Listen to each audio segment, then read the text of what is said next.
ರೈತ ಮುಖಂಡರಾಗಿರುವ ಬಸವರಾಜಪ್ಪ ಅವರು ನಮ್ಮ ಜೊತೆಗಿದ್ದಾರೆ. ನಮಸ್ಕಾರ ಬಸವರಾಜಪ್ಪ ಅವರೇ, ಕೇಳಿಸ್ತಿದ್ಯಾ ನಿಮಗೆ? ನಮಸ್ಕಾರ ಕೇಳಿಸ್ತಾ ಇದೆ. ಬಸವರಾಜಪ್ಪ ಅವರೇ, ಸರ್ಕಾರ ಅಂತಿಮವಾಗಿ ಮುಖ್ಯಮಂತ್ರಿ ಸಿದ್ದರಾಮಯ್ಯನವರು 3,300 ರೂಪಾಯಿ ಹೆಚ್ಚುವರಿಯಾಗಿ ಕಾರ್ಖಾನೆ ಕಡೆಯಿಂದ 50 ರೂಪಾಯಿ, ನಾವು 50 ರೂಪಾಯಿ, ಸರ್ಕಾರ 50 ರೂಪಾಯಿ ಕೊಡ್ತೀವಿ ಅಂತ ಹೇಳ್ತಿದ್ದಾರೆ. ರೈತ ಮುಖಂಡ ಅಂದ್ರೆ ಈ ಹೋರಾಟದ ನೇತೃತ್ವ ವಹಿಸೋರು ನಾನು ರೈತರ ಜೊತೆ ಮಾತಾಡಿ ಹೇಳ್ಬೇಕು ಅಂತ ಹೇಳ್ತಿದ್ದಾರೆ. ಅದ್ರ ಕೆಲವು ಕಡೆ ಸಂಭ್ರಮಾಚರಣೆ ಆಗ್ತಾ ಇದೆ. ಈ ನಿರ್ಧಾರವನ್ನ ತಾವು ರೈತರಾಗಿ, ರೈತ ಮುಖಂಡರಾಗಿ ಹೇಗ್ ನೋಡ್ತೀರಿ? ಸ್ವಾಗತಿಸ್ತೀರಾ? ಇದಕ್ಕೆ ಒಪ್ಪಿಗೆ ಇದೆಯಾ? ಹೇಗೆ? ನಾವು ಈ ನಿರ್ಧಾರವನ್ನ ಸ್ವಾಗತ ಮಾಡ್ತೇನೆ. ಈ ನಿರ್ಧಾರ ಆಗ್ಲಿಕ್ಕೆ ಮಧ್ಯಸ್ಥಿಕೆ ವಹಿಸಿದಲ್ಲಿ ನಾನು ಒಬ್ಬ. ನಾನು 3-4 ದಿನದಿಂದ ಅಲ್ಲೇ ಧರಣಿ ಸ್ಥಳದಲ್ಲೇ ಇದ್ದೆ. ನಾನು 1980ರಲ್ಲಿ ನಂಜುಂಡಸ್ವಾಮಿ, ಸುಂದರೇಶ್, ರುದ್ರಪ್ಪನವರ ಒಟ್ಟಿಗೆ ರೈತ ಸಂಘ ಪ್ರಾರಂಭ ಮಾಡಿದಲ್ಲಿ ನಾನು ಒಬ್ಬ. ರೈತ ಸಂಘಟನೆ ನಾವು ಹಿಂಸಾತ್ಮಕ ಹೋದಾಗ ಕೈ ಅನುಭವಗಳನ್ನು ನೋಡಿದೀವಿ. ಹಿಂದಿನ ಗುಂಡೂರಾಯರ ಸರ್ಕಾರದಲ್ಲಿ 137 ಜನ ಗೋಲಿಬಾರ್ನಲ್ಲಿ ಮಡಿದಿದ್ದಾರೆ, ಅದು ನಮ್ಮ ಗಮನದಲ್ಲಿದೆ. ಅದಾದ್ಮೇಲೂ ಕೂಡ ಬೇರೆ ಬೇರೆ ಸರ್ಕಾರದಲ್ಲೂ ಕೆಲವರು ಗೋಲಿಬಾರ್ನಲ್ಲೇ ಹೋಗಿದ್ದಾರೆ, ಅದು ಗಮನಕ್ಕಿದೆ. ಆದ್ರಿಂದ ನಮ್ಮ ರೈತ ಸಂಘದ ಹೋರಾಟನೇ ಗಾಂಧೀಜಿಯವರ ಶಿಸ್ತಿನ ಹೋರಾಟದ ನಮ್ಮ ಅಂಶ. ಹಾಗಾಗಿ ಯಾವತ್ತೂ ಕೂಡ ನಾವು ಎಷ್ಟೇ ಜನ ಸೇರಿದ್ರು, ಎಷ್ಟೇ ಹೋರಾಟ ಮಾಡಿದ್ರು ಶಿಸ್ತು, ಸಂಯಮ ಕಳ್ಕೊಳ್ತಕ್ಕಂಥ ಪ್ರಶ್ನೆ ಇಲ್ಲ. ನಮ್ದು ನಮ್ಮ ಭಾಗವಹಿಸಿದಂತ ರೈತರಿಗೆ ಮೊದಲನೇ ಪಾಠ ನಮ್ದು ಇದೆ, ಮುಖಂಡರಾದಂಥವ್ರು. ಆ ಕೆಲಸ ನಾವು ಯಶಸ್ವಿಯಾಗಿ 9 ದಿವಸದಿಂದನೂ ಮಾಡಿದೀವಿ. ಆದ್ರೆ ಕೆಲವರು, ನಾನು ಕಿಡಿಗೇಳು ಅಂತಾನು ಹೇಳಕ್ಕಾಗಲ್ಲ, ಯಾರು ಅಂತಾನು ಹೇಳಕ್ಕಾಗಲ್ಲ, ಉದ್ರೇಕದಿಂದ ಕೆಲವು ರೈತರು ಅಥವಾ ಕಿಡಿಗೇಳಿಗಳು ಯಾರೋ ನಮ್ಮ ತೀರ್ಮಾನದ ವಿರುದ್ಧ ಸಪರೇಟ್ ಆಗಿ ಅವರು ಬೇರೆ ಬೇರೆ ರಸ್ತೆಗೆ ಹೋದ್ರು. ರಸ್ತೆ ಇವತ್ತಿಂದ ರಸ್ತೆ ಹೋಗ್ತಕ್ಕಂಥ ತೀರ್ಮಾನ ಇತ್ತು. ಹಿಂದೆ ಸಕ್ಕರೆ ಸಚಿವರು ನ್ಯಾಯಾಲಯ ಯಾವಾಗ ವೇದಿಕೆ ಮೇಲೆ ಬಂದು ಮುಖ್ಯಮಂತ್ರಿಗಳು 2 ದಿನ ಸಮಯ ಕೇಳ್ತಾ ಇದ್ದಾರೆ ಅಂತ ಹೇಳಿದ್ರು. 2 ದಿನ ಸಮಯ ಕೊಟ್ಟಾಗಿದೆ. ಸಮಯ ಕೊಟ್ಟಾದ್ಮೇಲೆ ಯಾರೂ ಕೂಡ ರಸ್ತೆ ಚಳವಳಿಗೆ ಹೋಗಬಾರ್ದಾಗಿತ್ತು. ಆದ್ರೂ ಕೂಡ ಕೆಲವರು ಉದ್ರೇಕದಿಂದ ರಸ್ತೆ ತಡೆಗೆ ಹೋದ್ರು. ಅದನ್ನ ಬೆಳಗಾವಿ ಜಿಲ್ಲಾ ಪೊಲೀಸ್ನವರು, ಸರ್ಕಾರ, ನಾನು ನಿನ್ನೆನೂ ಭಾಷಣ ಮಾಡ್ತಾ ಮೊನ್ನೆನೂ ಕೂಡ ಹೇಳಿದ್ದೆ, ನಮ್ಮ ಅಕಸ್ಮಾತ್ ರಸ್ತೆ ಚಳವಳಿ ಯಾವುದೇ ಚಳವಳಿಯಲ್ಲಿ ಉದ್ರೇಕದಿಂದ ಪೊಲೀಸ್ನವರು ವರ್ತಿಸಬಾರ್ದು. ನಾವೇ ಬೇಕಾದ್ರೆ ಶಾಂತಿಯುತ ಪ್ರತಿಭಟನೆ ಮಾಡ್ತೀವಿ. ನನ್ನ ವಿಡಿಯೋ ಕ್ಲಿಪ್ಪಿಂಗ್ಸ್ ಇರ್ಬೋದು, ನೋಡಿ, ಮೊನ್ನೆ ದಿವಸ ನಾನು ಮಾತಾಡಿರ್ತಕ್ಕಂಥದ್ದು ಎಲ್ಲಿ ಆ ವೇದಿಕೆ ಮೇಲೆ. ನಾವೇ ಶಾಂತಿಯುತವಾದಂತ ಚಳವಳಿ ಮಾಡ್ತೀವಿ. ಆ ಶಾಂತಿಯುತವಾಗಿ ನಮ್ಮನ್ನು ಬಂಧಿಸಿ ಜೈಲಿಗೆ ಹೋಗಕ್ಕೂ ತಯಾರಿದೀವಿ. 1980ನೇ ಇಸ್ವಿಯಲ್ಲಿ ಶಿವಮೊಗ್ಗ ಜಿಲ್ಲೆ 1ರಾಗೆ 3 ದಿನದಲ್ಲಿ 13,000 ಜನ ಜೈಲಿಗೆ ಹೋಗಿ ಶಾಂತಿಯುತವಾಗಿ ಯಾವುದೇ ಒಂದು ಅಹಿತಕರ ಘಟನೆ ಇಲ್ದಂಗೆ ಹೋಗಿ ಗಿನ್ನಿಸ್ ಅಲ್ಲಿ ದಾಖಲೆ ಆಗಿದೆ, ರೆಕಾರ್ಡ್ ಆಗಿದೆ. ಆದ್ರಿಂದ ಜೈಲು ಅಂದ್ರೆ ಯಾರು ಭಯ ಪಡಬೇಡ್ರಿ. ಜೈಲಿನಲ್ಲಿ ಎಲ್ಲಾ ಸವಲತ್ತುಗಳನ್ನು ಕೊಡ್ತಾರೆ, ನೀವೇನ್ ಭಯ ಪಡೋದ್ ಬೇಡ. ಮನಮಂದಿ ಎಲ್ಲ ಜೈಲಿಗೆ ಹೊರಡೋ ಪ್ರಯತ್ನ ಮಾಡಿ. ಅಕಸ್ಮಾತ್ ಆಗದೆ ಹೋದ್ರೆ ಯಾರೂ ಹಿಂಸಾತ್ಮಕವಾಗಿ ಇಳಿಬಾರ್ದು, ಯಾವುದೇ ಹಾನಿ ಮಾಡಬಾರ್ದು, ವಸ್ತುಗಳಿಗೆ, ಜನರಿಗೆ ಹಾನಿ ಮಾಡಬಾರ್ದು ಅಂತಕ್ಕಂಥದನ್ನ ಅವತ್ತಿನ ಭಾಷಣದಲ್ಲಿ ನಾನು ಮಾತಾಡಿದ್ದೀನಿ, ಜೈಲ್ ತುಂಬೋಣ ಅಂತ ಹೇಳಿ. ಅದಾದ ನಂತರ 3,500 ಸರ್ಕಾರದ ಕಡೆಯಿಂದ DC ಮತ್ತು SP ಅವರು ಬಂದು, DC ಅವರು 3,200 ಬೆಲೆ ವೇದಿಕೆ ಮೇಲೆ ಘೋಷಣೆ ಮಾಡಿದ್ರು. ಅಲ್ಲಿ ನಮ್ಮ ಉದ್ದೇಶ ಏನಾಗಿತ್ತು ಅಂತಂದ್ರೆ, ಹೋದ ಸಲ ಸರ್ಕಾರ ಮಾತುಕತೆಗೆ ಆಹ್ವಾನ ಮಾಡಿ ಅಲ್ಲಿ ನಮ್ಮ ಬೆಳಗಾವಿನ ಮುಖಂಡರು ಇದೇ ಚುನ್ನಪ್ಪ ಪೂಜಾರಿ ಅವರು ಹೋದಾಗ ಸರ್ಕಾರ ಬರಿಗೈಲಿ ಕಳಿಸ್ಬಿಡ್ತು.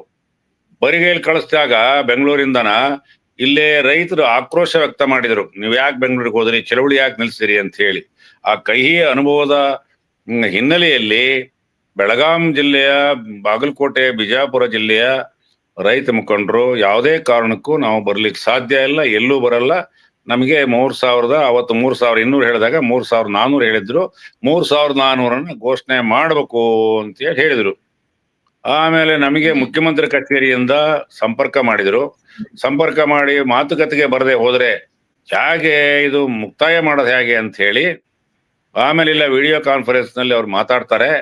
ಅಂತ ಹೇಳ್ಬಿಟ್ಟು ನಾವು ಕೂಡ ನಿನ್ನೆ ರಾತ್ರಿ 11 ಗಂಟೆ ತನಕನೂ ಕೂಡ ನಾನು ಇವ್ರ ಜೊತೆ ಚನ್ನಪ್ಪ ಪೂಜಾರಿ ಅವ್ರ ಜೊತೆ ಶಶಿಕಾಂತ್ ಪಡಸಲಿಗಿ ಗುರುಗಳ ಹತ್ರ ಮಲ್ಲಪ್ಪ ಅಂಗಡಿಯವ್ರ ಜೊತೆ ಮುಖ್ಯವಾದಂತ ಮುಖಂಡರ ಜೊತೆ ಮಾತಾಡಿ ಒಂದ್ ಹಂತದ ತೀರ್ಮಾನಕ್ಕೆ ನಾವು ಬಂದು ಇವತ್ ಸುದ್ದಿನ ನಾನು ಮುಖ್ಯಮಂತ್ರಿ ಕಚೇರಿಗೆ ನಿನ್ನೆ ಕೊಟ್ಟಿದ್ವಿ. ಈ ಸುದ್ದಿನ ಕೊಟ್ಟಿದ್ವಿ. ಇವತ್ತು ನಿರೀಕ್ಷಣೆ ಇತ್ತು, ಇವತ್ತು ತೀರ್ಮಾನ ಆಗುತ್ತೆ ಅಂತಕ್ಕಂಥ ನಿರೀಕ್ಷಣೆ ಇತ್ತು. ಇವತ್ತು ತೀರ್ಮಾನ ಆಗಿರೋದು ಸಂತೋಷ ಆಗಿದೆ.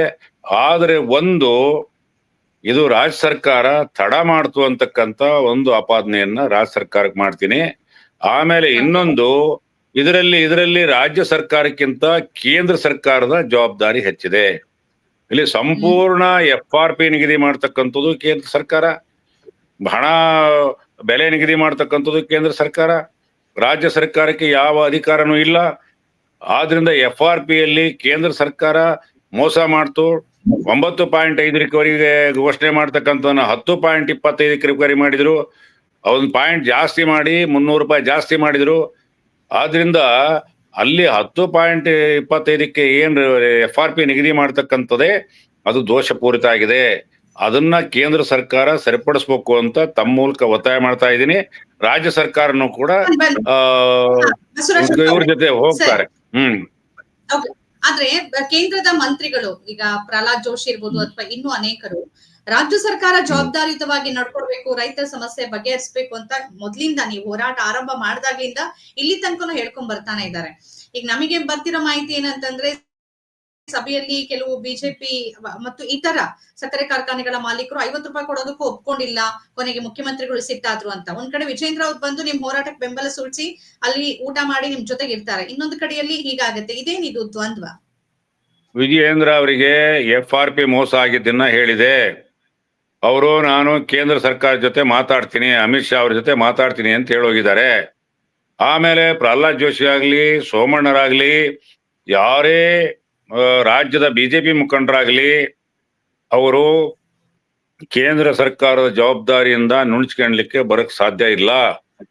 ಇನ್ನು ಮುಂದಾದ್ರೂ ಕೂಡ ಕೇಂದ್ರ ಸರ್ಕಾರದಲ್ಲಿ ರೈತರಿಗೆ, ಕಬ್ಬೆಳೆಗಾರರಿಗಾಗಿರ್ತಕ್ಕಂಥ ಅನ್ಯಾಯನ ಸರಿಪಡಿಸ್ತಕ್ಕಂಥ ಕೆಲಸ ಮಾಡ್ಲಿ ಅಂತೇಳಿ ತಮ್ಮ ಮೂಲಕ ಅವರಿಗೆ ವಿನಂತಿ ಮಾಡ್ಕೊಳ್ತೇನೆ.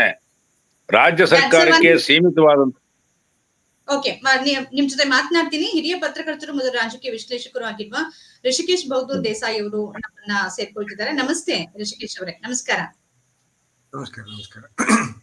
ಋಷಿಕೇಶ್ ಅವರೇ, ನೀವು ಆ ಭಾಗದಲ್ಲಿ ಪತ್ರಿಕೋದ್ಯಮವನ್ನ ಮಾಡ್ತಿರೋರು, ಆ ಭಾಗದವರು ಮತ್ತು ಆ ಭಾಗದ ಎಲ್ಲಾ ವಿಚಾರಗಳು ತಮಗೆ ಗೊತ್ತು.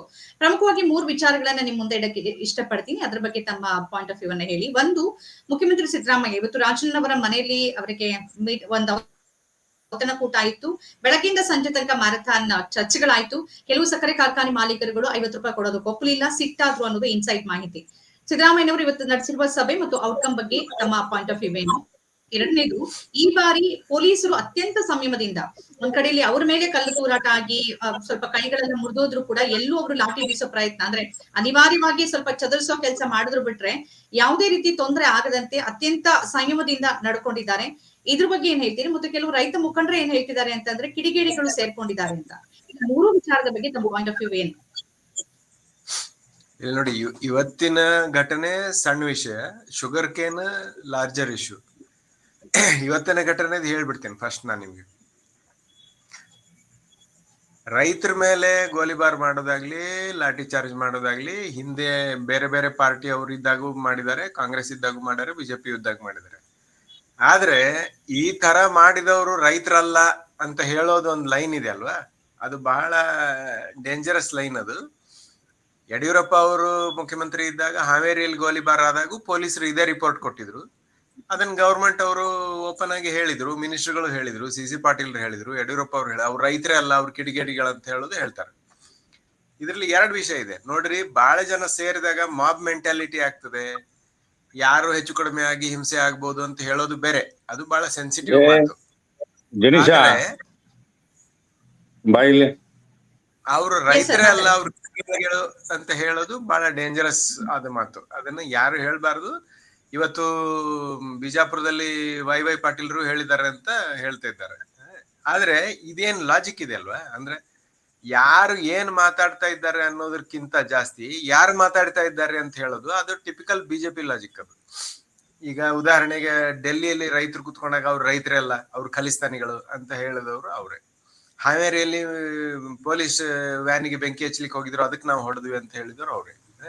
ಇವತ್ತು ಸಹಿತ ಮಾಬಲ್ಲಿ ಹೆಚ್ಚು ಕಡಿಮೆ ಆಗಿದೆ, ಯಾರೋ ಕಲ್ಲು ಹೊಡೆದಾರೆ ಅಂತ ಹೇಳೋದು ಬೇರೆ, ಅವ್ರು ಕಿಡಿಗೇಡಿಗಳಂತ ಹೇಳೋದು ಬೇರೆ. ಕಿಡಿಗೇಡಿಗಳು ಇದ್ದಾರಂತೂ ತಿಳ್ಕೊರಿ. ಕಿಡಿಗೇಡಿಗಳು ಇದ್ದಾರೆ ಅಂತ ಗೊತ್ತಾಗಿದ್ರೆ ಪೊಲೀಸರು ಅಫ್ಕೋರ್ಸ್ ಆಮೇಲೆ ಅರೆಸ್ಟ್ ಮಾಡಿದ್ದಾರೆ, CCTV ಚೆಕ್ ಮಾಡ್ತೀವಿ ಅಂತ SP ಭೀಮಾಶಂಕರ್ ಹೇಳಿದ್ದಾರೆ. ಅದು ಮುಂದೆ ಏನಾಗ್ತದೆ ನೋಡೋಣ. ಆದ್ರೆ ಕಿಡಿಗೇಡಿಗಳ ಕೈಯಲ್ಲಿ ಈ ತರ ಹೋಗಿ ಗಲಾಟೆ ಆಗ್ತದೆ ಅನ್ನೋದನ್ನ ರೈತರಾಗ್ಲಿ ಆಡಳಿತ ಆಗ್ಲಿ ಮುಂಚೆ ಗೆಸ್ ಮಾಡ್ಬೇಕಾಗಿತ್ತು, ಅದನ್ನ ತಡಿಬೇಕಾಗಿತ್ತು. ಅಫ್ಕೋರ್ಸ್ ನೀವ್ ಹೇಳ್ದಂಗೆ ಪೊಲೀಸರು, ಯಾಕಂದ್ರೆ ಒಬ್ಬ DYSPಗೆ ಕೈ ಮುರಿದಿದೆ, ಒಂದು 5 ಜನರಿಗೆ, ಬೇರೆ 5 ಜನರಿಗೆ ಇಂಜುರಿ ಆಗಿದೆ ಪೊಲೀಸರಿಗೆ, ಪ್ಲಸ್ ವೆಹಿಕಲ್ಸ್ ಬಹಳ ಡ್ಯಾಮೇಜ್ ಆಗಿದೆ. ಈಗ ಆ ಪಾಪ ಅವ್ರ ಡ್ಯಾಮೇಜ್ ಎಲ್ಲಿಂದ ಕ್ಲೇಮ್ ಮಾಡ್ಬೇಕು? ಮತ್ತೆ ಅವ್ರದ್ದೇನ್ ತಪ್ಪಿರ್ಲಿಲ್ಲ, ಅವ್ರು ಸರ್ವಿಸ್ ರೋಡ್ ಅಲ್ಲಿ ಹೋಗ್ಲಿಕ್ಕೆ ಪ್ರಯತ್ನ ಮಾಡ್ತಾ ಇದ್ರು, ಇವ್ರು ಕಲ್ಲು ಹೊಡೆದ್ರು.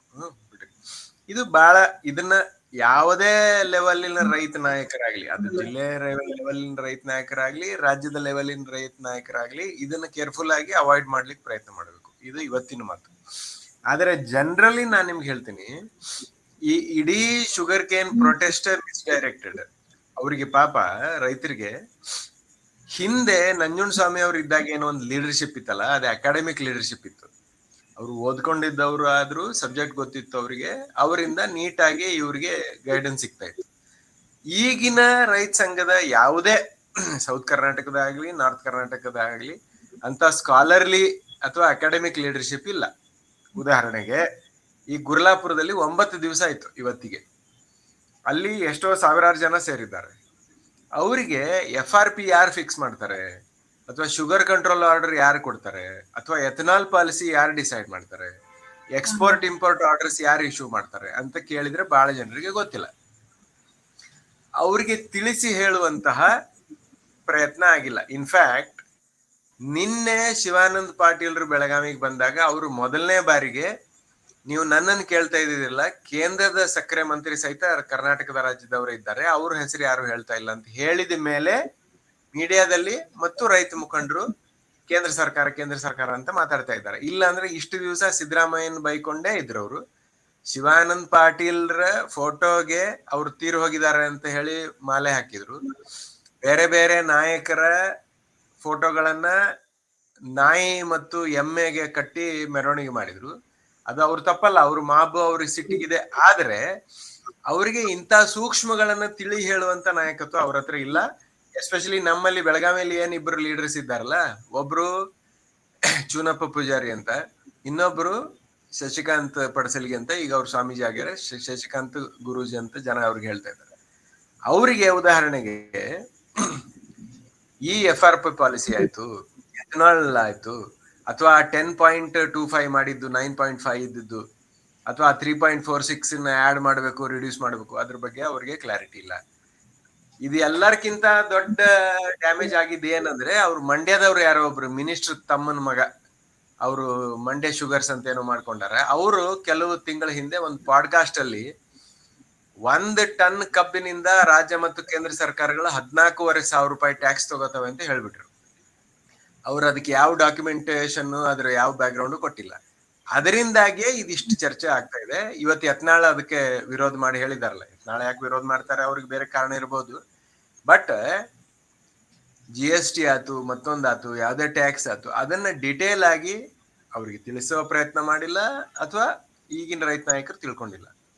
ನಾನು ಬಹಳ ಹಿಂದೆ, ಅಂದ್ರೆ ನಂಜುಂಡಸ್ವಾಮಿ ಅವರ ಸ್ಟೂಡೆಂಟ್ ಫಾಲೋವರ್ ಒಬ್ರು ಇದ್ರು, ಬಸವರಾಜ್ ತಂಬಾಕೆ ಅಂತ, ರೈತ ಸಂಘದ ನಾಯಕರು, ಅವ್ರು ತಿರ್ಕೊಂಡ್ರು. ಅವ್ರ ಹತ್ರ ನಾನು ಏನ್ ವಾದ ಮಾಡ್ತಿದ್ದೆ ಅಂದ್ರೆ, ಯಾಕಂದ್ರೆ ನಿಮ್ಗೆ ನೆನಪಿರ್ಬೋದು, 97 ಸಹಿತ ಈ ಎಥನಾಲ್ ಅಂತ ಮಾತಾಡ್ತೇವೆ. ಆದ್ರೆ 2013-14 ಅಲ್ಲಿ ಸ್ವಲ್ಪ ಸೀರಿಯಸ್ ಆಗಿ ಬಂದಿದೆ. ನಾನು ರೈತ ನಾಯಕರಿಗೆ ಏನ್ ಹೇಳ್ತಾ ಇದ್ದೆ ಅಂದ್ರೆ, ನೀವು ಶೇರ್ ಹೋಲ್ಡರ್ಗಳು ತಾನೆ.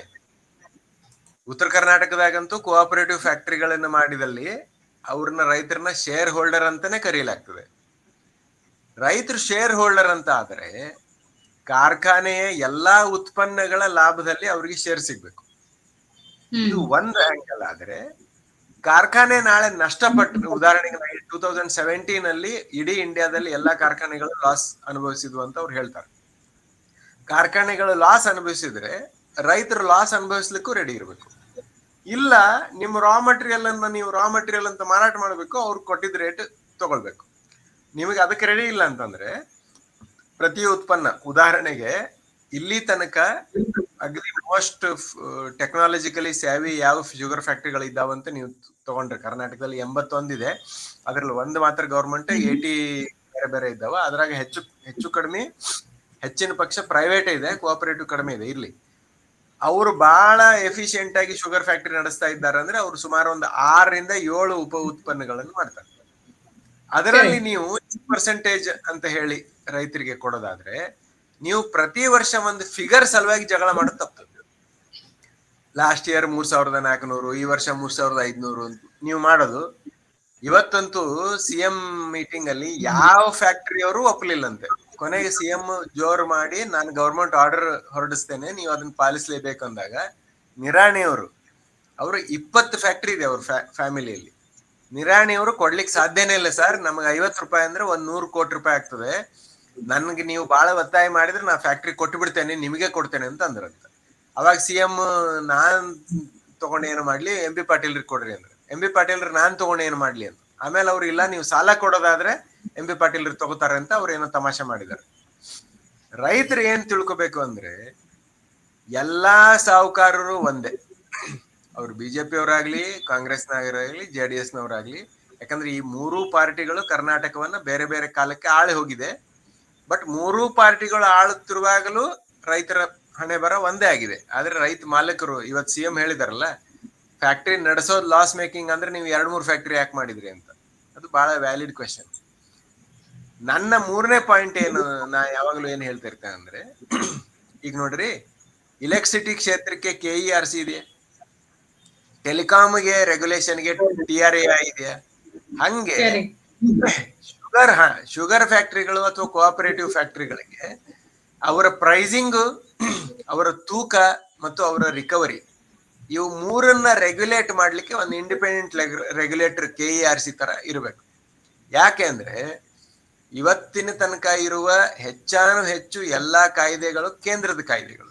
ಉದಾಹರಣೆಗೆ FRP, ಎಥನಾಲ್, ಎಕ್ಸ್ಪೋರ್ಟ್ ಇಂಪೋರ್ಟ್ ಮತ್ತು ಮಲ್ಟಿ ಸ್ಟೇಟ್ ಕೋಆಪರೇಟಿವ್. ಈಗ ಬೆಳಗಾವಿ ಅಂತ ಜಿಲ್ಲೆಯಲ್ಲಿ ಬಾರ್ಡರ್ ಡಿಸ್ಟ್ರಿಕ್ಟ್ ಅಲ್ಲಿ ನಮ್ಮಲ್ಲಿ ಹೆಚ್ಚಿನ ಪಕ್ಷ ಮಲ್ಟಿ ಸ್ಟೇಟ್ ಕೋಆಪರೇಟಿವ್ ಫ್ಯಾಕ್ಟರಿಗಳು ಅಥವಾ ಮಲ್ಟಿ ಸ್ಟೇಟ್ ಪ್ರೈವೇಟ್ ಫ್ಯಾಕ್ಟರಿಗಳು ಇದೆ.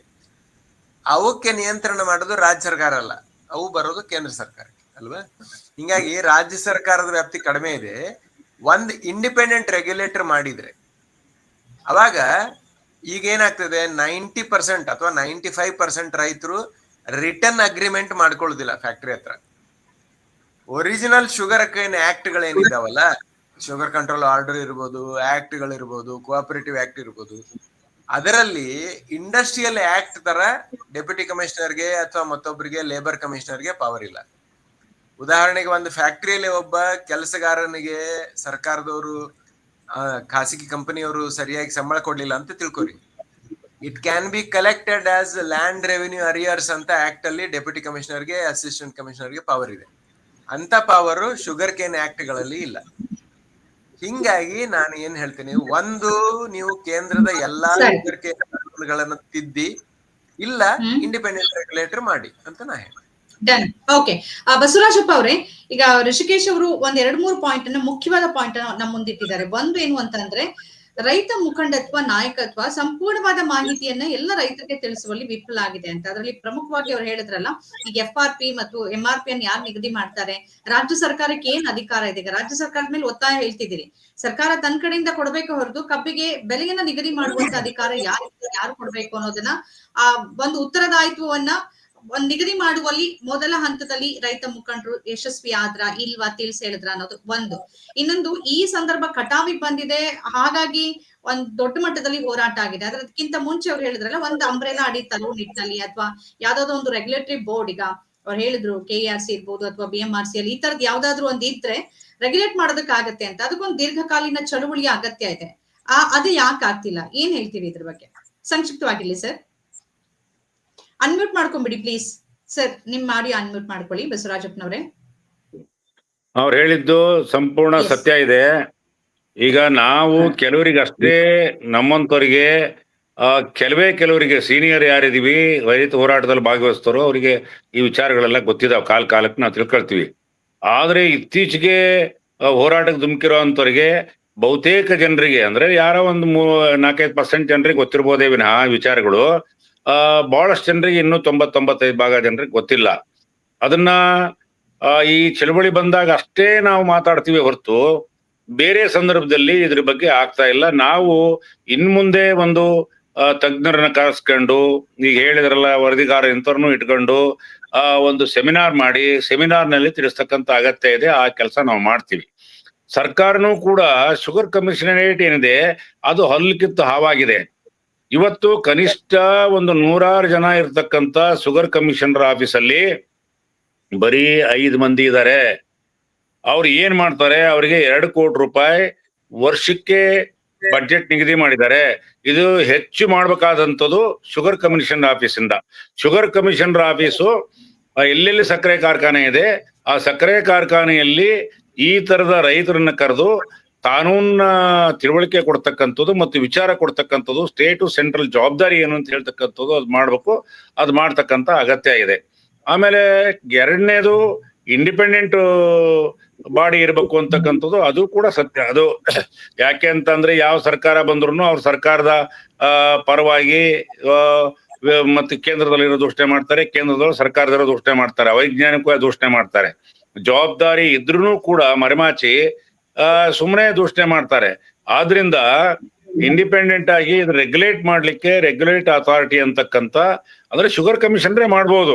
ರೆಗ್ಯುಲೇಟ್ ಅಥಾರಿಟಿ ಅಂದ್ರೆ ಅದಕ್ಕೆ ಸ್ವಾಯತ್ತತೆ ಕೊಡ್ಬೇಕು. ಶುಗರ್ ಕಮಿಷನ್ ಏನ್ ಬೋರ್ಡ್ ಇದೆ ಆ ಬೋರ್ಡ್ ಸ್ಟ್ರೆಂಥನ್ ಮಾಡ್ಬೇಕು, ಅದರಲ್ಲಿ ತಜ್ಞರನ್ನ ಹಾಕ್ಬೇಕು. ಇವತ್ತು ಪ್ರತಿಯೊಂದು ಮಾನಿಟರಿಂಗ್ ಅವರೇ ಮಾಡ್ಬೇಕು. ಇವತ್ತು ಕೋ ಜನರೇಷನ್ ಆಗಿರ್ಬೋದು, ಶುಗರ್ ಇಳುವರಿ ವ್ಯತ್ಯಾಸ ಆಗ್ತಕ್ಕಂಥದ್ದು ಇರ್ಬೋದು, ತೂಕದಲ್ಲಿ ಮೋಸ ಇರ್ತಕ್ಕಂಥದ್ದು ಇರ್ಬೋದು, ಯಾರು ಮಾಡ್ತಾ ಇದೆ? ಶುಗರ್ ಕಮಿಷನ್ ಏನಿದೆ ಕೆಲಸ? ಬೆಲೆ ನಿಗದಿ ಮಾಡ್ಲಿಕ್ಕೆ 5 ದಿನ 6 ದಿನ ಆದ್ರೂ ಶುಗರ್ ಕಮಿಷನರು ಬೆಂಗಳೂರು ಬಿಟ್ಟು ಬೆಳಗಾವಿಗೆ ಬರಲೇ ಇಲ್ಲ. ಸರ್ಕಾರ ಬೆಳಗಾವಿಲಿ ಶುಗರ್ ಕಮಿಷನರ್ ಆಫೀಸನ್ನ ವರ್ಗಾವಣೆ ಮಾಡಿದ್ರು ಅಲ್ಲಿ ಕಚೇರಿ ತೆರೀಲೇ ಇಲ್ಲ. ಬರೀ ಜಿಲ್ಲಾಧಿಕಾರಿಗಳಿಗೆ ಹೆಚ್ಚಿನ ಜವಾಬ್ದಾರಿ, ಜಿಲ್ಲಾಧಿಕಾರಿಗಳೇ ಜವಾಬ್ದಾರಿ ತಗೊಂಡು ಈ ಕೆಲಸ ಎಲ್ಲ ನಿರ್ವಹಿಸ್ತಾ ಇದ್ದಾರೆ. ಈ ಕೆಲಸ ಜಿಲ್ಲಾಧಿಕಾರಿಗಳೆಲ್ಲ ಮಾಡೋರು, ಶುಗರ್ ಕಮಿಷನರ್ ಮಾಡ್ಬೇಕು. ಶುಗರ್ ಕಮಿಷನರ್ಗೆ ಜವಾಬ್ದಾರಿ ಕೊಡ್ಬೇಕು. ಹಾಗಾಗಿ ಎರಡನೇ ವಿಚಾರದಲ್ಲೂ ಕೂಡ ಆ ಸ್ವಾಯತ್ತತೆ ಕೊಡ್ತಕ್ಕಂತ ಒಂದು ಸಂಸ್ಥೆ ಬೇಕಾಗಿದೆ. ಅದು ಶುಗರ್ ಕಮಿಷನರೇ ಆಗ್ಬೇಕು, ಅದರಲ್ಲಿ ತಜ್ಞರೇ ಇರ್ಬೇಕು, ಅವ್ರಿಗೆ ಜವಾಬ್ದಾರಿ ಕೊಡ್ಬೇಕು. ರೈತರ ಕಾಸ್ಟ್ ಆಫ್ ಕಲ್ಟಿವೇಶನ್ ಒಂದ್ ಕಡೆ ಬೆಲೆ ಆಯೋಗ ಮಾಡಿದ್ದಾರೆ, ಕರ್ನಾಟಕದಲ್ಲಿ ಕೃಷಿ ಬೆಲೆ ಆಯೋಗ ಮಾಡಿದ್ದಾರೆ. ನಾನು ಕೂಡ CACP ಮೀಟಿಂಗ್ ಅಂತ ಹೇಳಿ ಕಾಸ್ಟ್ ಆಫ್ ಕಲ್ಟಿವೇಶನ್ ಮತ್ತು ಬೆಲೆ ನಿಗದಿಗೆ ಸೆಂಟ್ರಲ್ ಗೌರ್ಮೆಂಟ್ಗೆ ಸುಮಾರು 2 ಸಲ ಹೋಗಿದ್ದೀನಿ. ಅವತ್ತಿನ ಕಾಲದಾಗೆ ಹೋಗಿದ್ದೀನಿ. ನಾನು ಹೆಚ್ಚು ಕಮ್ಮಿ 25-30 ಎಕರೆ ಕಬ್ಬು ಬೆಳೀತಾ ಇದ್ದೆ. ಇವತ್ತು ಕಬ್ಬು ಬೆಳೀತಾ ಇಲ್ಲ, ಅದು ಬೇರೆ ವಿಚಾರ. ಹೋದಾಗ ಎಲ್ಲಾ ರಾಜ್ಯಗಳಿಂದ ನಾವು ರೈತ ಸಂಘಟನೆಯರು ಒಂದು ವರದಿ ತಗೊಂಡು ಹೋಗ್ತೀವಿ ಕಾಸ್ಟ್ ಆಫ್ ಕಲ್ಟಿವೇಶನ್. ಆಮೇಲೆ ಯೂನಿವರ್ಸಿಟಿಯವರು ಅಗ್ರಿಕಲ್ಚರ್ ಯೂನಿವರ್ಸಿಟಿ, ಹಾರ್ಟಿಕಲ್ಚರ್ ಯೂನಿವರ್ಸಿಟಿ ಒಂದು ತರ್ತಾರೆ. ಆಮೇಲೆ ಸೈಂಟಿಸ್ಟ್ಗಳು ಒಂದು ವರದಿ ತರ್ತಾರೆ. ಎಲ್ಲಾ ವರದಿನೂ ಕ್ರೋಢೀಕರಿಸಿ ನಾವಲ್ಲಿ ಮಣ್ಣೆ ಮಾಡ್ತೀವಿ. ಇದೇ ರೀತಿ ಎಲ್ಲೆಲ್ಲಿ ಕಬ್ಬು ಬೆಳೀತಾ ಇರ್ತಕ್ಕಂಥ ರಾಜ್ಯಗಳು ಎಲ್ಲರೂ ಕೂಡ ಮಣ್ಣೆ ಮಾಡ್ತಾರೆ. ಅಲ್ಲಿ ಮಣ್ಣೆ ಮಾಡಿದ್ರೆ ನಮ್ಮದು ಆವರೇಜ್ ಸಹ ಅದು CACP ನಿಗದಿ ಮಾಡಲ್ಲ. ನಾವು ಅವತ್ತು ಅವ್ರಿಗೆ ಕೇಳಿದ್ರೆ, ಕೇಂದ್ರದಲ್ಲಿ ಅವತ್ತು ಕೃಷಿ ಮಂತ್ರಿ ಶರದ್ ಪವಾರ್ ಇದ್ರು. ಶರದ್ ಪವಾರ್ ಇದ್ರೆ ನಮಗೆ ಅಧಿಕಾರ ಇಲ್ಲ, ನೀವು ಚಳವಳಿ ಜೋರ್ ಮಾಡ್ರಿ. ಅದು ಮಹಾರಾಷ್ಟ್ರದಲ್ಲಿ ಹೆಚ್ಚು ಕಬ್ಬು ಬೆಳೀತಾ ಇರ್ತಕ್ಕಂಥ ಪ್ರಭಾವಿ ಮಂತ್ರಿ ಇದ್ರು. ಅವಾಗ ಕೇಂದ್ರದಲ್ಲಿ ಮಂತ್ರಿ ಇದ್ರು, ಅವರೇ ಅಸಹಾಯಕತೆ ವ್ಯಕ್ತ ಮಾಡಿದ್ರು. ನಮಗೆ ಸಾಕಷ್ಟು ಇದಿಲ್ಲ, ಬ್ಯೂರೋಕ್ರಾಟ್ಸು ಅಧಿಕಾರಿಶಾಹಿಗಳು ನಮ್ಮನ್ನ ನೆಗ್ಲೆಕ್ಟ್ ಮಾಡ್ತಾ ಇದ್ದಾರೆ, ನೀವು ಚಳವಳಿ ಜೋರ್ ಮಾಡ್ರಿ ಅಂತ ಅವ್ರು ಅಸಹಾಯಕತೆ ವ್ಯಕ್ತ ಮಾಡಿದ್ರು. ನಾವು CACP ಮೀಟಿಂಗ್ ಬಾಯ್ಕಾಟ್ ಮಾಡಿದ್ವಿ. ಬಾಯ್ಕಾಟ್ ಮಾಡಿ ನೀವು ಈಗ ಪ್ರೆಸೆಂಟ್ ಏನ್ ಸಮಸ್ಯೆ ಇದೆ, ಈ ಸಮಸ್ಯೆಗೆ ಈಗಿನ ಹೋರಾಟ ಆಯ್ತು, ಈಗ ಒಂದು ತಾತ್ಕಾಲಿಕ ಪರಿಹಾರ ಸಿಕ್ಕಿದೆ. ಆದ್ರೆ ಇವತ್ತಿಗೆ ಈ ಸಮಸ್ಯೆ ಮುಗಿಯೋದಿಲ್ಲ. ಈಗ ತೂಕದ ವಿಚಾರ ಇರ್ಬೋದು, ಅಥವಾ FRP ಇರ್ಬೋದು, MRP ಇರ್ಬೋದು, ಇದು ಮುಗಿಯೋದಿಲ್ಲ. ಹಾಗಾಗಿ ಇದಕ್ಕೆ ಒಂದು ಶಾಶ್ವತವಾದ ಪರಿಹಾರವನ್ನ ಕಂಡುಕೊಳ್ಳೋ ನಿಟ್ಟಿನಲ್ಲಿ ಯಾವ ತರದ ಹೋರಾಟ ಅಗತ್ಯ ಇದೆ ಅಂತ ತಾವು ಭಾವಿಸ್ತೀರಿ? ನಾವು ಸದ್ಯಕ್ಕೆ ಈಗ ಮುಖ್ಯಮಂತ್ರಿಗಳು ಒಂದು ಸಭೆ ಕರೀತಾರೆ, ಸಭೆ ಕರೆಯಕ್ಕೆ ಒತ್ತಾಯ ಮಾಡ್ತಾ ಇದೀವಿ. ರಾಜ್ಯಕ್ಕೆ ಏನು ಸೀಮಿತವಾಗಿ ಅಧಿಕಾರ ಇದೆ ಒಂದು. ಆಮೇಲೆ ಮುಖ್ಯಮಂತ್ರಿಗಳು ಕೇಂದ್ರಕ್ಕೆ ನಿಯೋಗ ಕೊಂಡೊಯ್ತಾ ಇದ್ದಾರೆ. ಆ ನಿಯೋಗದಲ್ಲಿ ಕೇಂದ್ರದ ಮಂತ್ರಿಗಳು, ರಾಜ್ಯದ ಮುಖಂಡರುಗಳು, ಬಿಜೆಪಿ ಮುಖಂಡರುಗಳು ಇದ್ದು ಪ್ರಾಮಾಣಿಕವಾಗಿ ಕೇಂದ್ರದ ಸರ್ಕಾರದ ಜೊತೆ ವ್ಯವಹಾರ ಮಾಡಬೇಕು. ಇಲ್ಲಿ ಏನಾಗ್ತಾ ಇದೆ, ಕಾರ್ಪೊರೇಟ್ ಕಂಪನಿಗಳ ಪರವಾಗಿ ನೀತಿ ನಿಯಮಗಳಾಗ್ತಾ ಇದೆ ಹೊರತು ರೈತರ ಪರವಾಗಿ ಆಗ್ತಾ ಇಲ್ಲ. ಇವತ್ತು ಗೃಹ ಬಳಕೆ ಮತ್ತು ವಾಣಿಜ್ಯ ಉದ್ದೇಶಕ್ಕೆ ಒಂದೇ ದರ ಕೊಡ್ತಾ ಇದ್ದಾರೆ. ಏನ್ ಕಾರಣಕ್ಕೆ ಸಕ್ಕರೆ ಒಂದೇ ದರ ಕೊಡ್ಬೇಕು? ಕೋಕಾ ಕೋಲಾ ಕಂಪನಿಯವರು, ಸಿಹಿ ತಿಂಡಿ ಪಾನೀಯಗಳು, ಕಾರ್ಪೊರೇಟ್ ಕಂಪನಿಗಳಿಗೆ ಅವರಿಗೆ ಇವತ್ತು ಯಾಕೆ ಇಷ್ಟು ಕಡಿಮೆ ರೇಟಲ್ಲಿ ಅವರಿಗೆ ನಾವು ಸಕ್ಕರೆ ಒದಗಿಸ್ಕೊಡ್ಬೇಕು? ಇವೆಲ್ಲ ಪಾಲಿಸಿ ಮಾಡ್ತಕ್ಕಂಥದ್ದೇ. ಎಕ್ಸ್ಪೋರ್ಟ್ ಇಂಪೋರ್ಟ್ ಪಾಲಿಸಿಯಲ್ಲೂ ರೇಟನ್ನು ನಾವು ಇದು ಮಾಡಬಹುದು. ಈ ರೀತಿಯಾದಂತ ಕೇಂದ್ರ ಸರ್ಕಾರಕ್ಕೆ ಹೆಚ್ಚಿನ ಜವಾಬ್ದಾರಿ ಸಕ್ಕರೆ ನಿಯಂತ್ರಣ ಮಾಡ್ತಕ್ಕಂಥದ್ದು ಮತ್ತು ಬೆಲೆ ಕೊಡ್ತಕ್ಕಂಥದ್ದಾಗ್ಲಿ ಇದೆ. ನಮಗೆ ನಾವೇನ್ ಹೇಳ್ತೀವಿ, ಕಾಸ್ಟ್ ಆಫ್ ಕಲ್ಟಿವೇಶನ್ ಕೊಡಿ, ಸ್ವಲ್ಪ ಲಾಭ ಕೊಡಿ. ಸ್ವಾಮಿನಾಥನ್ ರಿಪೋರ್ಟ್ ಕೊಟ್ಟಿದ್ರು, cost of cultivation C2+50, Swaminathan report ಮತ್ತು 50% ಲಾಭಾಂಶ ಸೇರಿ ಅಂತ ಹೇಳಿ ಅದನ್ನ ಕೊಟ್ಬಿಟ್ರೆ ಏನಾದ್ರು ಮಾಡ್ಲಿ, ಅದ ಸರ್ಕಾರಗಳು ಕೊಡ್ತಾರೋ, ಕೇಂದ್ರ ಸರ್ಕಾರ ಕೊಡುತ್ತೋ, ರಾಜ್ಯ ಸರ್ಕಾರ ಕೊಡುತ್ತೋ, ಆವಾಗ ರೈತರು ನೆಮ್ಮದಿಯಿಂದ ಇರ್ಲಿಕ್ಕೆ ಸಾಧ್ಯ ಆಗಿದೆ. ಒಂದೇ ಬೆಳೆ ಅಂತ ಹೇಳಲ್ಲ ನಾನು, ಎಲ್ಲಾ ಬೆಳೆಗಳು ಕೂಡ ಅಷ್ಟೇ. ರೈತ ಉತ್ಪನ್ನ ಮಾಡ್ತಕ್ಕಂಥ ಭತ್ತ, ರಾಗಿ, ಜೋಳ, ತೊಗರಿ, ಉದ್ದು, ಅಲಸಂದೆ, ಹೆಸರು ಎಲ್ಲಾ ಬೆಳೆಗಳನ್ನು ಕೂಡ C2+50% ಕೊಟ್ರೆ ನಾವು ಇನ್ಕಮ್ ಟ್ಯಾಕ್ಸ್ ಕೊಡಕ್ಕೂ ತಯಾರಿದೀವಿ, ವಿದ್ಯುತ್ ಶಕ್ತಿ ತೆರಿಗೆ ಕೊಡಕ್ಕೂ ತಯಾರಿದೀವಿ. ಯಾಕಂದ್ರೆ ನಮ್ ಕಾಸ್ಟ್ ಆಫ್ ಕಲ್ಟಿವೇಶನ್ ಸೇರುತ್ತದು. ನಾವು ಏನು ಯಾವ್ದನ್ನು ನಮಗೆ ಫ್ರೀ ಕೊಡೋದೇನ್ ಬೇಡ, ಗೊಬ್ಬರಕ್ಕೆ ಸಬ್ಸಿಡಿ ಕೊಡೋದ್ ಬೇಡ, ಯಾವ್ದಕ್ಕೂ ಸಬ್ಸಿಡಿ ಕೊಡೋದ್ ಬೇಡ. ನಾವೇ ದೇಶಕ್ಕೆ ದುಡಿಯೋರು ಸಬ್ಸಿಡಿ ಕೊಡೋರು. ನಮಗೆ ಸಬ್ಸಿಡಿ ಮೂಗಿ ತುಪ್ಪ ಹಚ್ಬಿಟ್ಟು ನಮ್ಮನ್ನು ಮೋಸಗೊಳಿಸ್ತಾ ಇದ್ದಾರೆ. ಆದ್ರಿಂದ ಇದಕ್ಕೆ ಸರಿಯಾದಂತ ಇವತ್ತು ದೆಹಲಿಯಲ್ಲಿ ಈಗಲೂ ಕೂಡ ಇವತ್ತು ನವೆಂಬರ್ 26ನೇ ತಾರೀಕು ಆಲ್ ಇಂಡಿಯಾ ಸ್ಟ್ರೈಕ್ ಇದೆ. ಕಿಸಾನ್ ಸಂಯುಕ್ತ ಹೋರಾಟದ್ದು ನಮ್ಮ ಕರ್ನಾಟಕದಲ್ಲೂ ಮಾಡ್ತೀವಿ. MSPಗೆ ಮತ್ತು ವಿದ್ಯುತ್ ಶಕ್ತಿ ಖಾಸಗೀಕರಣದ ವಿರುದ್ಧ ಇನ್ನೂ ಕೆಲವು ವಿಚಾರಗಳನ್ನು ಇಟ್ಕೊಂಡು ಮಾಡ್ತಾ ಇದೀವಿ. ಆ ರೀತಿ ಹೋರಾಟ ಇನ್ನು ಮುಂದುವರೆದಿದೆ. ಆ ವಿಚಾರದಲ್ಲಿ, ಈ ವಿಚಾರದಲ್ಲೂ ಕೂಡ ಮುಂದುವರಿಬೇಕು ಸರ್ಕಾರಗಳು. ಆದ್ರೆ ಬಸವರಾಜಪ್ಪ ಅವರೇ, 2014ರಲ್ಲಿ ಬಿಜೆಪಿ ಪ್ರಣಾಳಿಕೆಯಲ್ಲಿ ಹೇಳಿದ್ದು ಡಾಕ್ಟರ್ MS ಸ್ವಾಮಿನಾಥನ್ ವರದಿಯನ್ನು ಯಥಾವತ್ ಜಾರಿಗೆ ತರ್ತೀವಿ ಅಂತ. 2020ರಲ್ಲಿ ಅವರೇ ಸುಪ್ರೀಂ ಕೋರ್ಟ್ ಅಫಿಡವಿಟ್ ಹಾಕ್ತಾರೆ, ಇಲ್ಲ ಅದನ್ನ ತರೋದಕ್ಕೆ ಆಗೋದಿಲ್ಲ ಅಂತ. ಕರ್ನಾಟಕದಿಂದ ಏನ್ ಮತ್ತೆ ಬಿಜೆಪಿ ಸಂಸದರು ಹೆಚ್ಚಿನದಾಗಿ ಹೋಗ್ತಿದ್ದಾರೆ.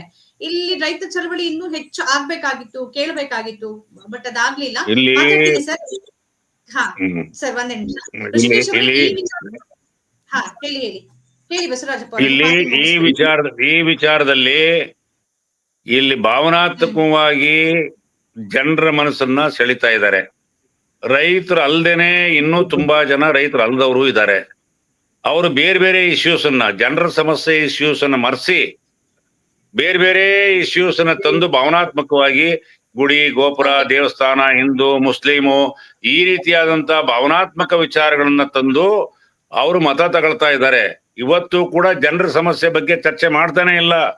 ಬಿಜೆಪಿ ಪಕ್ಷ ಆಗ್ಲಿ, ಬಿಜೆಪಿ ಸರ್ಕಾರ ಆಗ್ಲಿ ರೈತರ ಸಮಸ್ಯೆ ಬಗ್ಗೆ ಚರ್ಚೆ ಮಾಡ್ತಾನೆ ಇಲ್ಲ. ಇವತ್ತು ಅಸೆಂಬ್ಲಿ ಆಗ್ಲಿ, ಹೊರಗಾಗ್ಲಿ, ಒಳಗಾಗ್ಲಿ, ಪಾರ್ಲಿಮೆಂಟ್ ನ ಒಳಗಾಗ್ಲಿ, ಹೊರಗಾಗ್ಲಿ ಜನರ ಸಮಸ್ಯೆ ಇಟ್ಕೊಂಡು, ದೇಶದ ಜನರ ಸಮಸ್ಯೆ ಇಟ್ಕೊಂಡು ಹೋರಾಟ ಮಾಡ್ತಾ ಇಲ್ಲ. ಬೇರೆ ಜನರ ಸಮಸ್ಯೆಗೆ ಅಲ್ಲದ ವಿಚಾರಗಳನ್ನ ಇಟ್ಕೊಂಡು ಹೋರಾಟ ಮಾಡ್ತಾ ಇದ್ದಾರೆ. ಭಾವನಾತ್ಮಕವಾಗಿ ಬಹಳ ದಿವಸ ಹಿಡಿದಿಡಕ್ಕಾಗಲ್ಲ. ಒಂದಲ್ಲ ಒಂದಿನ ಇವರು ಶಾಶ್ವತವಾಗಿ ಮನೆ ಕಳಿಸ್ತಾರೆ ಅಂತಕ್ಕಂಥದ್ದನ್ನು ಕೂಡ ನಾನು ಈ ಸಂದರ್ಭ ಹೇಳಕ್ ಇಷ್ಟಪಡ್ತೀನಿ. ಋಷಿಕೇಶ್ ಅವರು, ಈ ವಿಚಾರದ ಬಗ್ಗೆ ಕೊನೆಯದಾಗಿ ಏನಾದ್ರು ಹೇಳಕ್ ಬಯಸ್ತೀರಾ? ಏನಾದ್ರು ಪಾಯಿಂಟ್ಸ್ ಇದೆಯಾ? ಈಗ ನೋಡ್ರಿ, ಕಾಮನ್ ಮ್ಯಾನ್ ಅಂತ ಇದ್ದಾನಲ್ಲ ಇಂಡಿಯಾದಲ್ಲಿ, ಅವನಿಗೆ ಅನೇಕ ವಿಷಯಗಳು ಇದು ಯಾರಿಗೆ ಬರ್ತದೆ, ಇದು ಯಾರಿಗೆ ಸಂಬಂಧ ಅಂತ ಗೊತ್ತಿಲ್ಲ. ಒಂದು ಉದಾಹರಣೆ ಕೊಡ್ತೇನೆ ನಿಮ್ಗೆ. ಯಾವ್ದೋ ಬೆಂಗಳೂರಲ್ಲೋ ಮತ್ತೊಂದು ಯಾರೋ ಕಡೆ ನಮ್ ಮನೆಗೆ ನಲ್ಲಿಯಲ್ಲಿ ನೀರ್ ಬರ್ದೇ ಇದ್ರೆ ನಾವು ಸಿಟಿ ಕಾರ್ಪೊರೇಷನ್ ಕೇಳೋದಿಲ್ಲ, DC ಆಫೀಸಿಗೆ ಹೋಗ್ತೇವೆ. ಬಹಳ ಜನ ಹಳ್ಳಿಗಳಲ್ಲಿ ಸಹಿತ ಜಿಲ್ಲಾ ಪಂಚಾಯತಿಗೆ ಯಾವ್ದು ಬರ್ತದೆ, DC ಯಾವ್ದು ಬರ್ತದೆ ಅಂತ ಗೊತ್ತಿಲ್ಲ. ಹಿಂಗಿರುವಾಗ 90% ಸಾಮಾನ್ಯ ಜನರಿಗೆ ರಾಜ್ಯ ಸರ್ಕಾರದ ವ್ಯಾಪ್ತಿ ಏನಿದೆ, ಕೇಂದ್ರ ಸರ್ಕಾರದ ವ್ಯಾಪ್ತಿ ಏನಿದೆ, ಅಥವಾ ಯಾರಿಗೆ ಏನ್ ಕಂಟ್ರೋಲ್ ಇದೆ ಅಂತ ಗೊತ್ತಿಲ್ಲ. ಆಮೇಲೆ ಅವರು ಬಸವರಾಜಪ್ಪ ಸರ್ ಹೇಳ್ದಂಗೆ ರಿಯಲ್ ಇಶ್ಯೂಗಳನ್ನ ಬಿಟ್ಟು ಭಾವನಾತ್ಮಕ ವಿಷಯಗಳನ್ನ ರೇಸ್ ಮಾಡೋದು, ಅದರಲ್ಲಿ ಬಿಜೆಪಿಯವರು ಸಿದ್ಧಹಸ್ತರು. ಅದು ಇವತ್ತಲ್ಲ, ಅದು 50 ವರ್ಷದಿಂದನೂ ಅವ್ರು ಮಾಡ್ತಾ ಇದ್ದಾರೆ. ಲಾಸ್ಟ್ 10-15 ವರ್ಷದಲ್ಲಿ ಅವ್ರು ಸಕ್ಸಸ್ ಆಗಿದ್ದಾರೆ. ಹೌದಾ?